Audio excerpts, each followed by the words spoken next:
listening to the Becoming More Me podcast with me, Theresa Lear Levine. You're already enough. But if you're anything like me, you thrive when you're stretching and developing yourself, creating more of the person you feel called to be. This podcast is here to inspire and support you. Let's release the negative, reinforce the positive, and elevate our vibe together as we tap into our limitless potential to transform and grow. Hello, hello, hello. So this episode, and those of you that are watching the video can see I am putting some lipstick on right now, is brought to you by my own grit and desire to keep this podcast going, despite not having a planned time to record this week, babysitting coverage to help me today, or a whole lot of other things line up. And I think that is one of the most important things. Let me put my lipstick away here. One of the most important things when you are an entrepreneur is that you learn to flow with things, you learn to change on the go, and you learn to make things work. So full disclosure, my kids are out in the other room and I'm very likely to be interrupted. I've learned not to tell them, hey, mommy's recording, because for some reason that seems to have them come in more often than if I just close my door and disappear for a short period of time. So we will see what happens, but I am going to keep it real today. And like I said, I think it is so important that as especially female entrepreneurs, women building businesses from rooms in our homes, from our kitchen table, from our cars during sports practices and extracurricular activities, from pockets of time in the morning that most people would be sleeping, or from pockets of time at night that most people would also be sleeping, that we acknowledge that there are, these very real ways that we can fit our business, our dreams, our goals into our life, but that it may look a little bit different than what people think of as their day-to-day. And that's what I think needs to be more normalized, because I think so often so many people still think, hey, I don't have time to, start a business or to work from home or to do network marketing or to take on anything else because, and insert whatever excuses here, my day's already too busy. I don't want to take anything else on. It would be too stressful. I don't know what I'm doing, yada, yada, yada, limiting beliefs, excuses, what have you. But the truth is, none of us start out knowing anything. And I am so delighted that even in just the few weeks that I have been doing this podcast, I have seen other friends of mine launch theirs or get started on projects that they were waiting on. And I know that that's because they've told me is a reflection of them saying, hey, I saw you do this and you weren't quite ready. And that inspired me to take the leap also. And we're all looking to each other for that. We're all looking to each other for that support and that acknowledgement and that kind of hand-holding almost that we can kind of get virtually and energetically from each other in this world, because so few of us that are doing amazing things really have any idea what we are doing. And the best way to learn is to start. And I was saying it the other day as I was concluding the live filming of my conscious coaching course, which is a complete course for female entrepreneurs in network marketing, affiliate marketing that represent other companies or that are building their own, to work through the very common blocks that they have, things like self-sabotage and limiting beliefs, fears, both of, success and failure, people pleasing, just the whole gamut of things that are so very, very common in the entrepreneurial world. We work through them over a 6-week course, and there was a lot of live coaching and EFT tapping and education on complementary techniques and things like that that went into this course. Anyway, we were wrapping that up last week, the live filming parts of it, and I remember saying at some point during it that the best way I've ever had to figure something out is to get it on my calendar. And that applies to so many things. I know that oftentimes if I have a client book with me, even if all of a sudden that date is not the most convenient for me, I find a way to make it work. I hire a sitter, or I rearrange some things, or I take the session at a different location, or so many things that can potentially be done to rearrange and work around things. And when I do my live creation of courses or programs, we pick a day that works for the people that are participating for the most part. And there's 6 weeks in a row of showing up and live teaching and creating and figuring things out really on the fly. And it's so much fun, and it's also so reaffirming to me as I do it. It's a big confidence booster, and I know that I'm helping other people to do the same. So it's the whole a rising tide, brings up all the ships, not just one. And that's so important. So as we enter this summer, I just wanted to spend a few minutes letting all of you other busy moms running amazing businesses, both big and small, know that we are all going through a crazy transition. I find that I get moody as we head into summer, and I get moody as we head into fall. Both of those transitions for me have ups and downs. And I try more and more over the years to embrace the positive aspects of it because, it's coming one way or another. But the fact of the matter is that, the way that we are, the way that our minds are, and the way that we're created is to not really enjoy change, even if it's good change, even if summer means that we get to spend some amazing family time with our kids or take vacations or all sorts of things that summer embodies that are amazing, and all sorts of things that fall embodies that are amazing. There's still going to be that part of us subconsciously that's like, this is way too much change, and no thank you. So, but it's coming either way. So we try to find ways to embrace the good parts of it, right? But summer is a big change, I feel like, even with school this last year for our family being completely virtual. My kids never went back at any capacity. They had the opportunity to in the later part of the year, but at that point it was like we had our routine. So there was again that thing that's like, we're not changing now. So we just stuck with virtual for the year. They knew what they were doing, and honestly, they kind of liked it more than I thought they would. So I tried to embrace that. And there were definitely benefits to that. It's nice to be able to work early morning pockets and have the kids be able to sleep later because they don't have to get up and get on a bus or, do a lot of stuff before the school day starts. So I embraced that change. And that, of course, will hopefully, if everything keeps, getting better with the state of the pandemic and everything, that will be gone in the fall and they will be getting back on buses. But I'll also receive the change of all 4 of my boys going to school for some period of time during the week. This is actually going to be the first year that all 4 of my boys are in school. So Jordan will be in pre-K, Jace is in elementary school, Jonah will be starting middle school, and my oldest son, Jaden, will be a junior in high school. So 4 kids, 4 different types of schools, all different start and end times. It's going to be mayhem. Follow along for that chaos in a few months. But, point being that as we head into summer, we're all experiencing different amounts of change, some of which we're really excited about and some of which we're not. But if you're an entrepreneur, business still goes on to whatever extent you choose.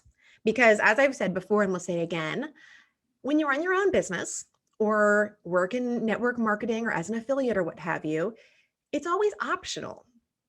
And it's such a different level of commitment and needing to have a really deep reason for why you're doing it each day that needs to show up for you, because it's not like you have a boss or a manager or anybody breathing down your neck and telling you, hey, you really need to get up a few hours before the kids and get some things done, or complaining when you're late or when you don't actually do things on a deadline. Self-imposed deadlines can be a lot harder to follow through on than ones when you are having to show up for somebody else.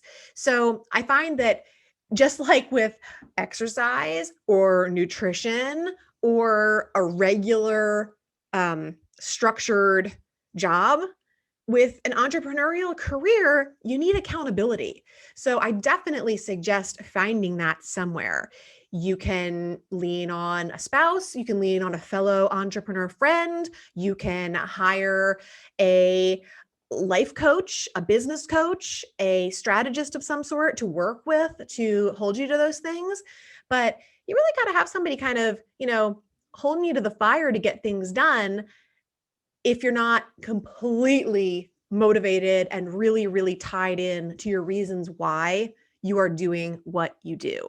Because it can be really easy to say, oh, nobody's waiting for this other than me, and I will just do it tomorrow or next month or next quarter, next year, maybe never. And, you didn't set out on this path that you're on to give up or to have it take you forever, right? You want to get where you're going and enjoy the benefits of everything that you've been learning to get there. So I really encourage you to start and to keep going and to find that accountability and to figure out all those little pockets that you have. I was really surprised. I was talking with a few moms at a end of school get together, and not people I'd ever met before, but we were just kind of exchanging some things and talking about how we like to go for walks or what have you. And I was saying how, if I'm taking a walk in my neighborhood, it's normally between 5 and 6 a.m. that you would see me out there. And all the other moms that I was talking to were like, oh, won't be seeing me. Like, they're not getting out of bed before 7 or when the kids wake them up. And that was definitely how I used to be too. And getting into an early morning routine where I wake up in the 4 o'clock hour every morning, even if I don't get out of bed, I wake up in the 4 o'clock hour and I do some kind of meditation or hypnosis or personal development to start my day.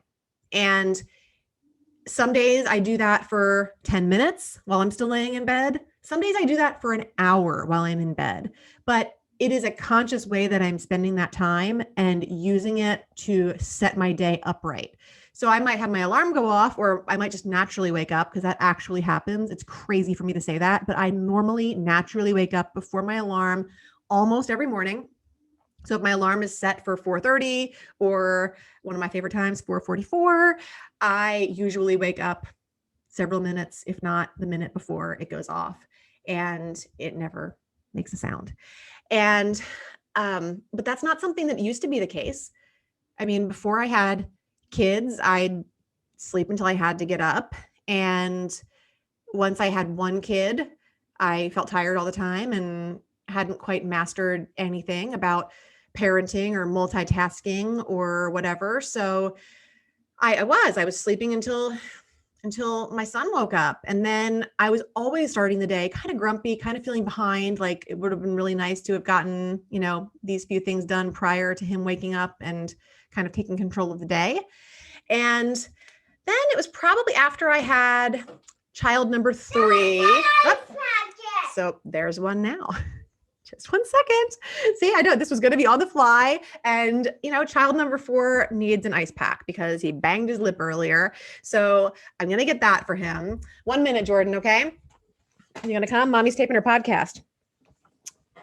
But, it was probably after child number 3 that I decided I was going to start getting up earlier. And I can even remember it was so painful trying to get myself out of bed before I had to get out of bed. Your lip doing okay? And it wasn't easy. And I was kind of like lethargic, and I wasn't a morning coffee drinker.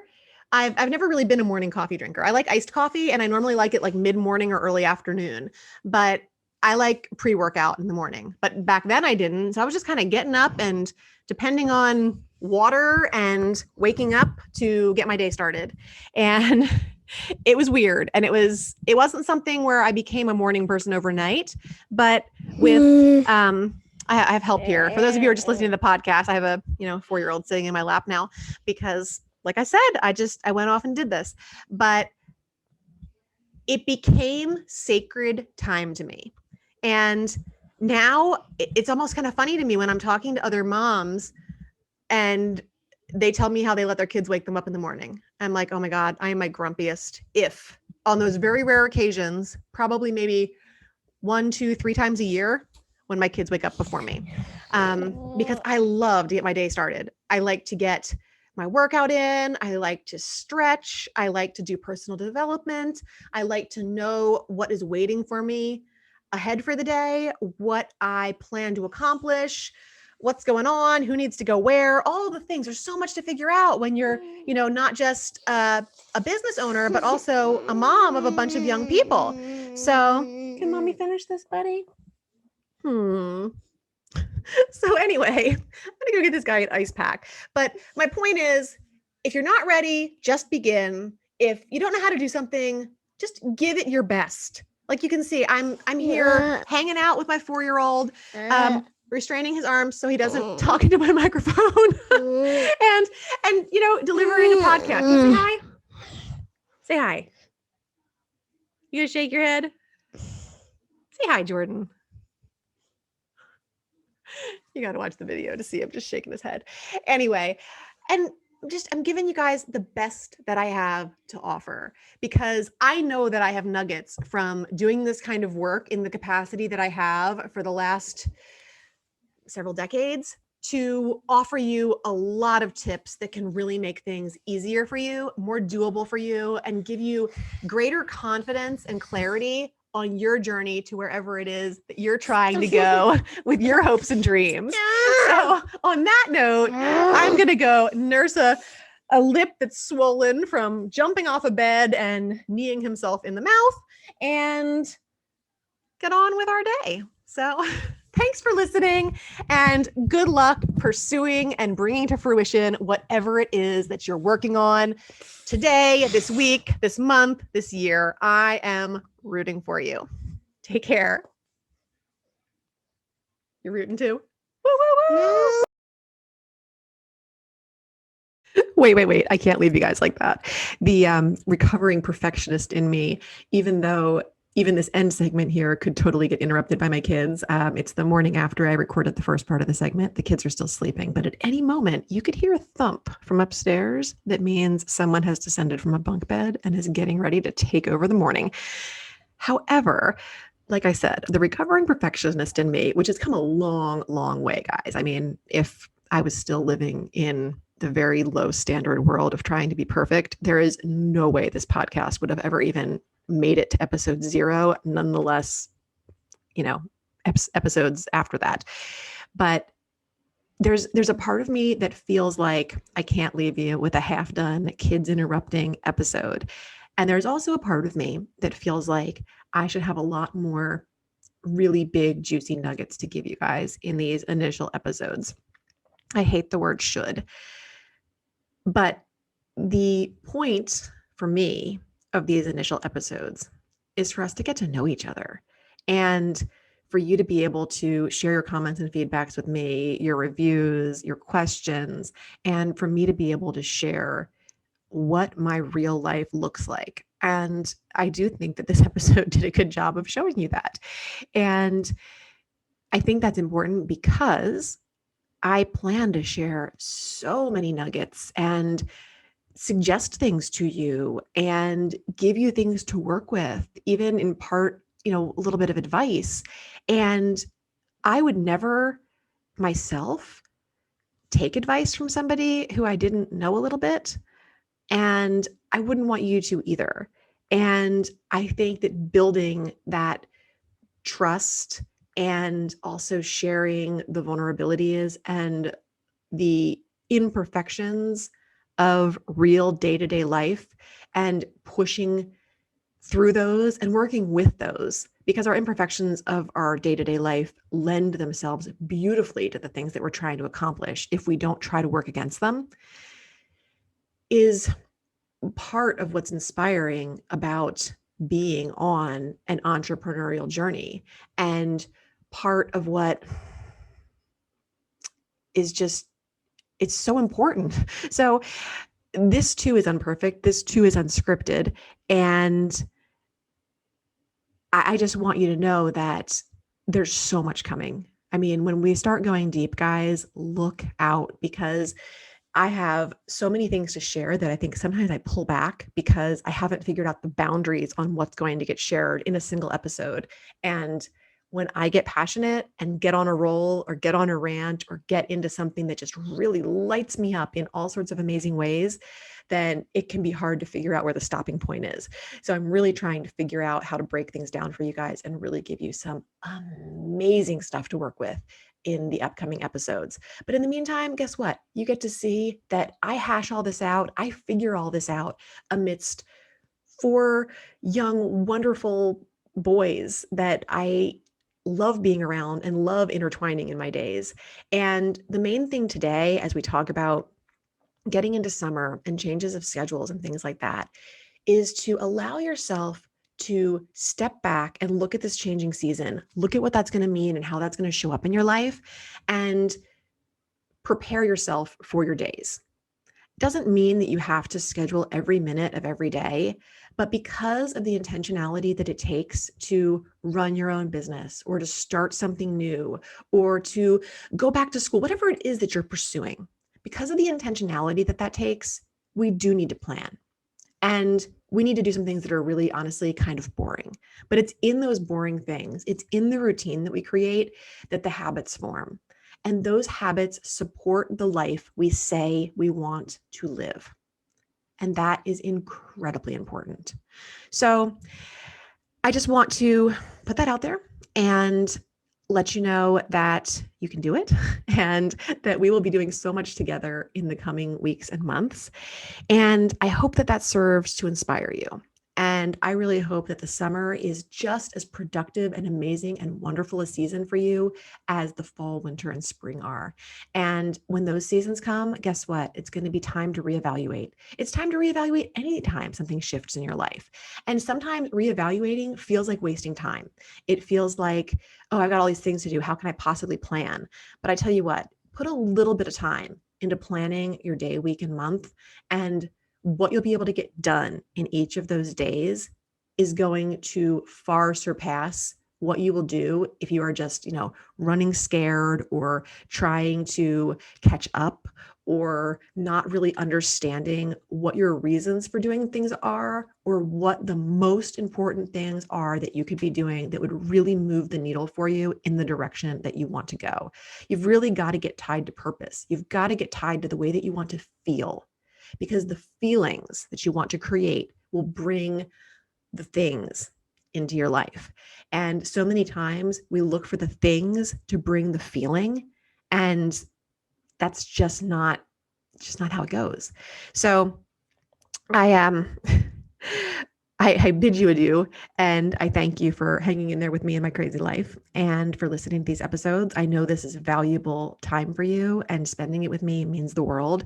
And I encourage you to please leave a review, reach out to me and send me some feedback or some suggestions on things that maybe you want to hear about in the future. I'm happy to oblige and share with you whatever I know on the subjects that you want to learn more about.